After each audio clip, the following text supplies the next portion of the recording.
رمضان كريم صاحب يال ميلكستو آد جوكتان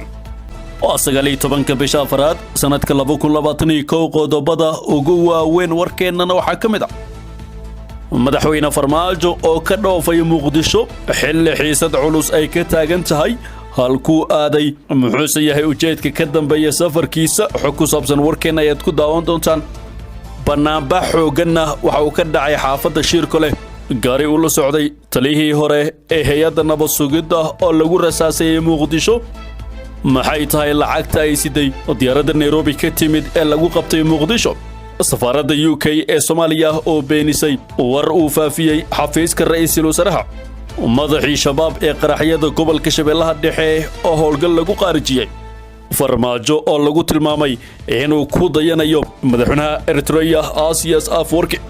iyo warbixin ay soo saartay kooxda xasaradaha adduunka ee ICG oo looga digay in xiisadda siyaasadeed ee Soomaaliya ay isku bedeli karto gacanka hadal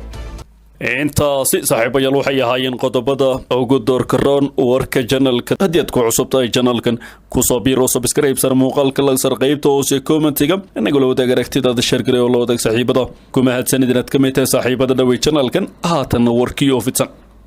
madaxweynaha mudaxileedkiisu uu dhamaaday maxamed cabdullaahi farmaajo ayaa ka dhoofay Muqdisho isagoo ku sii jeeda isagoo u safray dalka jamhuuriyadda dimuqraadiga ee Congo kadib markii sida la sheegay casuumad uu ka helay madaxweynaha dalkaasi falkiisa ila ku dhow madaxtooyada Soomaaliya ayaa warbaahinta u sheegay in safarka farmaajo uu daaran yahay wada hadallo la filayo in laga dhex bilaabo hogaamiyaasha Soomaaliya iyo Kenya maadaama labada dal ay si toos ah xiriirka isugu jiraan madaxweynaha dalka Congo oo hadda madaxa ururka midowga Afrika ay xubin ka yihiin Soomaaliya iyo Kenya ayaa casuumay madaxweyne Farmaajo waxaana sidoo kale la sheegay in toddobaadkan gudihiisa uu qaabili doono madaxweynaha Kenya Uhuru Kenyatta madaxweyne Farmaajo oo lagu waday in gelinkii dambe ee shalay uu ka dhoofo Muqdisho ayaa safarkiisa uu dib u dhacay kadib markii ay soo dahday diyaaradii qaadi lahayd oo laga soo diray dalka Congo taas oo xalay soo gaartay Muqdisho wararkan helino waxay intaas ku darayaan in Farmaajo markii uu soo dhamaado safarka uu ku tagay dalka Congo uu ka siyaadi doono dalka Ethiopia aan halkaasi uu kula kulmi doona ra'iisul wasaaraha Ethiopia Abiy Ahmed oo saaxiib dhow yihiin waa safarkii ugu horeeyay ee madaxweyne Farmaajo uu dalka uga baxay 18 Febraayo markaas uu dhamaaday mudaxileedkiisa isagoo dhawaan muddo kordhin 2 sano ah uu sameeyay baarlamaanka Soomaaliya dhinaca kale banaanbax xoogan ayaa ka dhacay xaafadda Shirkole ee degmada Hodan halkaas uu degan yahay generaalkii Farmaajo isku dhaceen ee Saadax John waxaana banaanbaxaasi dhigay dad u badan dhalinyaro banaanbaxan ayaa looga soo horjeeday madaxweynaha mudaxileedkiisa uu dhamaaday maxamed cabdullaahi Farmaajo waxaana dad ka dhigaya ay ku qeylinayeen eraya ay ka mid yihiin keligii taliya dooni mayno hogaamiye kooxeed dooni mayno sharci jabiye dooni mayno iyo doorasho diid dooni mayno xaafadda Shirkole waxay noqotay aag u xoreysan taliyihii hore ee booliska gobolka Banaadir General Saadax John oo isku dhaceen madaxweyne Farmaajo marka laga reebo halka wado ee ka leexata isgoyska Balaxi ee aada isgoyska Shirkole wadooyinka kale ee gala xaafadaasi waxa lagu jaray caro waxaana difaac kaga jira ciidamada daacad ah Saadax John labadii habeen ee la soo dhaafay ayaa la sheegay in dawladda ay qorsheysay in Shirkole ay ku weerarto Saadax John balse ma suurtagelin geesta kalena gaari uu la socday taliyihii hore ee hay'adda nabad sugidda ayaa lagu rasaasay Muqdisho sida ay sheegayaan wararkan helino ciidamada dawladda ayaa rasaas ku furay gaari uu la socday taliyihii hore ee hay'adda nabad sugidda ciidamada rasaasta furay ayaa qayb ka ahaa ciidamo la dhigay isgoosiyada magaalada Muqdisho General Cabdiraxmaan Tuuryare ayaa rasaas lagu furay gaarigiisa xilli uu marayay isgooska Mariinada ee degmada Karaan waxaana wararku ay sheegayaan in rasaasta sare loo riday wararka ayaa sheegaya in taliyihii hore ee hay'adda nabad sugidda iyo ilaaladiisa ay ka badbaadeen rasaasta lagu furay ayna socdaalkooda sii wateen madaxweynihii hore ee Soomaaliya Xasan Sheekh Maxamuud ayaa xarun ka dhigtay agaarka isgooska Mirinayada halkaas oo sidoo kale uu degan yahay Senator Muuse Suudi Yalaxow dhanka kale maxay tahay lacagta ay siday diyaaradda ka timid Nairobi ee lagu qabtay Muqdisho qoraal ka soo baxay taliska ciidanka booliska Soomaaliya ayaa lagu shaaciyay in garoonka diyaaradaha aadan cadal lagu qabtay lacag ka timid dalka Kenya iyo dadkii watay taas oo la sheegay in qatar ay ku ahayd amniga qaranka balse shaki badan ayaa ku gadaaman sheegashadani afayeenka booliska Soomaaliya Saadaq Aadan Cali Doodishe oo qoraal soo saaray ayaan shaacin cadadka lacagta ay qabteen iyo tirada dadka lagu qabtay intaba balse waxa uu sheegay in baritaan ay ku socdaan sharcigana la horkeeni doono qoraalka afayeenka booliska ayaa waxa lagu sheegay in cadadka lacagtaasi iyo eedeysanihii waday ay ciidanka booliska gacanta ku hayaan iyadoo baaris ay ku socoto cadaaladana la horkeeni doono waxaan bogaadinaynaa ayuu yiri ciidanka booliska iyo howlwadeenada kale ee ka howlgala garoonka sida ay u guteen waajibkooda shaqo dhinaca kale taliyaha guud ee ciidanka booliska Soomaaliya Cabdi Maxamed Xasan Xijaar ayaa qoraal u soo dhigay bartiisa Twitterka waxa uu ku yiri waxaan bogaadinayaa ciidanka saldhigga booliska garoonka caalamiga Aadan Cadde oo gacanta ku dhigay lacag tiro badan oo sharci darro ku soo gashay dalka lana socotay diyaarad ka timid dalka Kenya baaritaan dheeri ah ay xilligani ciidanka ku hayaan dhacdani ayuu taliyaha booliska arintani ayaa durba shaki badan abuurtay waxaana baraha bulshada qabsaday oo dooda la xiriirta intani ay tahay mid siyaasadeysan oo lagu xoojinayo dooda dawladda ah in dalka faragelin lagu hayo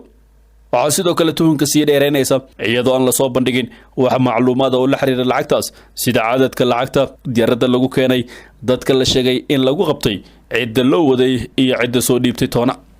xildhibaan Mahad Maxamed Salaad oo kamid ah siyaasiyiinta ka falceliyay sheegashada booliska ayaa qorshahan ku macneeyay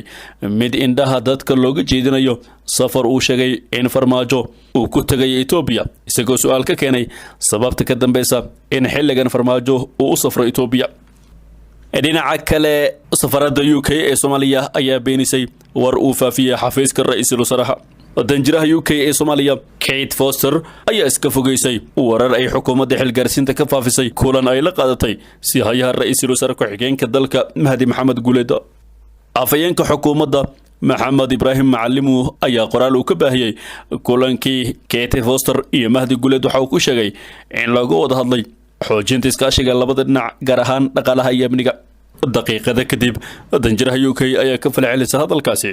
waxaanay sheegtay in Mahdi Maxamed Guuleed ay kala hadashay mowqifka diidmada UK ee ku aadan qaraarka golaha shacabka oo ugu sameeyay muddo kordhinta madaxweynaha madaxweyneedkiisa uu dhamaaday iyo hay'adaha kale ee dawladda sidoo kale Kate Foster waxay sheegtay in intii uu socday kulanka ay la qaadatay Mahdi Guuleed inay ku adkeysay muhiimadda ay leedahay in si degdeg ah loogu laabto qaab doorasho oo ku saleysan isafgarad isla markaana madaxda ay dib ugu laabtaan wadahadaladii fashilmay dhanka kale ciidanka xoogga dalka Soomaaliya ayaa howlgal qorsheysan ay ka fuliyeen inta u dhaxaysa magaalooyinka Balcad iyo Jowhar ee gobolka Shabeellaha Dhexe waxay ku dileen madaxii qaraxyada gobolka Shabeellaha Dhexe oo qaabilsana kooxda shabaab iyo qaar ka tirsan ilaaladiisa ciidamada dawladda ayaa sidoo kale gacanta ku dhigay laba xubnood oo ka tirsan kooxdaas walina dawladda ma aysan shaacin magaca madaxii qaraxyada gobolka Shabeellaha Dhexe oo qaabilsana kooxda shabaab ee howlgalkaasi lagu dilay iyo xubnaha kale ee howlgalka lagu qabtay taliyaha guutada saddexaad qaybta 27 ee ciidanka xoogga dalka gaashaan la sare Abshir Maxamuud Maxamed Shitaqay oo la hadlay warbaahinta ku hadasha afka ciidamada qalabka sida ayaa sheegay in weli ay socdaan howlgalla ka dhan kooxda iyo sidii looga saari lahaa deegaanada ay ku sugan yihiin shabaab dhinaca kale farmaajo ayaa lagu tilmaamay inuu ku dayanayo Aasiya Afurki agaasimaha hay'adda xuquuqda aadanaha ee Human Rights Watch Kenneth Roth ayaa bartiisa Twitterka soo dhigay fariin qoraal ah oo ku muujinayo in madaxweynaha Soomaaliya Maxamed Cabdullaahi Farmaajo uu ku dayanayo madaxweynaha dalka Eritrea Aasiya Afurki oo muddo badan xukunka haya qoraalkiisa Kenneth Roth waxa uu ku yiri la yaab ma lahan in madaxweynaha Soomaaliya Maxamed Cabdullaahi Farmaajo ay golaha shacabka u sameeyeen muddo kordhin hal dhinaca oo 2 sano xilli uu u muuqdo inuu qaadayo wadada madaxweynaha dalka Eritrea Aasiya Afurki isla markaana xukunka haya muddo dheer kaasoo bilooyinkii ugu dambeeyay ay noqdeen xulafo aad isugu dhow hadalka agaasimaha hay'adda xuquuqda aadanaha ee Human Rights Watch ayaa imaanaya xilli wadamada beesha caalamka ay siyaabo kala duwan kaga hadleen arrinta muddo kordhinta ugu dambeynna xiisadda siyaasadeed ee Soomaaliya ayaa laga digay in gacanka hadal isku bedesho warbixin ay xaaladda siyaasadeed ee Soomaaliya ka soo saartay kooxda xasradaha adduunka ee ICJ ayaa ka digtay xaaladdu inay isku bedeli karto gacanka hadal xaaladda siyaasadeed ee ka taagan Soomaaliya ayaa cirkays ku sii shareertay wixii ka dambeeyay markii golaha shacabka uu muddo kordhin 2 sano u sameeyay hay'adaha dawladda go'aanka baarlamaanka uu hay'adaha dawladda federaalka muddo kordhin 2 sano ugu sameeyay ayaa ku soo beegmaya xilli ay natiijo la'aan ku soo dhamaadeen kulamo dhaxmaray madaxda dawladda federaalka iyo kuwa maamul goboleedyada kuwaasoo xal loogu raadinayay khilaafka hareeyay doorashada dalka Soomaaliya hay-adda ICJ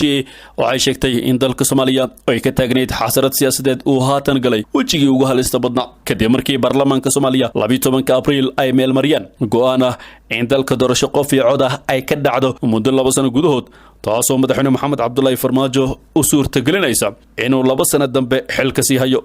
tallaabada baarlamaanka uu qaaday ay ICJ ku sheegtay inuu yahay mid dalka Soomaaliya xaaladiisu markii horeba caga badan ay ku taagneen inay kaga sii darayso loona baahan yahay in miiska wada hadalka lagu soo noqdo si khilaafka jira wada hadal loogu dhameeyo. dhinacyada mucaaradkana tallaabadaasi baarlamaanka kadib waxay ku dhawaaqeen inay dawlad ka barbar dhisayaan tan uu hogaamiyo Farmaajo iyadoo ay bilaabatay kala qaybsanaan siyaasadeed oo qabiil salka ku hayso. kooxda ICJ waxay sheegtay in inkastoo laga dib dhacay haddana beesha caalamka sida midowga Afrika ay taageerayaan Mareykanka golaha ammaanka ee qaramada midoobay iyo midowga Yurub in looga baahan yahay inay u istaagaan inay abaabulaan ayna hogaamiyaan wada hadallo cusub oo dhexmara dhammaan dhinacyada danaya siyaasadda Soomaaliya si loo dejiyo toobtii loo mari lahaa doorasho waqtigeeda ku dhacda. waxaa kale ay warbixinteeda ku sheegtay go'aanka golaha shacabka ee baarlamaanka Soomaaliya uu gaaray ee ogolaanaya in dalka muddo 2 sano gudahood inay kaga dhacdo doorasho qof iyo cod ay ka dhalan karaan 2 arrimood oo gacanka hadal siyaasadeed dalka u horseedaya. tan koobaad oo ah dhinacyada siyaasadda ay Farmaajo isaga soo horjeedaan oo ay ka mid yihiin 2 madaxweyne goboleed 2 madaxweyne hore iyo ra'iisul wasaare hore oo kaashanaya xubno kale oo mucaarad ah inay abuuri karaan isbahaysi xoogan oo mucaarad ah oo qabiilna salka ku haya taasoo caqabad ku noqonaysa hirgelinta 2 sano ee muddo kordhinta. midda labaad waxaa cabsi weyn laga qabaa khilaafka siyaasadeed ee taagnaa oo siyaasiyiinta uun ku koobnaa inuu u gudbo laamaha ammaanka oo ciidamada hab qabiil ah ay u qaybsamaan iyadoo saraakiil ay ka mid yihiin Generaal Saadiq John iyo ciidamada daacadda ah oo dowladda dhexe ka tirsanaa ay uga soo horjeesteen muddo kororsiga ayna la safteen mucaaradka ka soo horjeeda Farmaajo. guudana saaxiibayaal waa naginta warka channelka haddii aad ku cusub tahay channelkan ku soo biiro subscribe sar muuqaalka lagsar qaybta hoose commentiga nagula wadaag aragtidada share gareeyo la wadaag saaxiibada ku mahadsanidina daawata warkan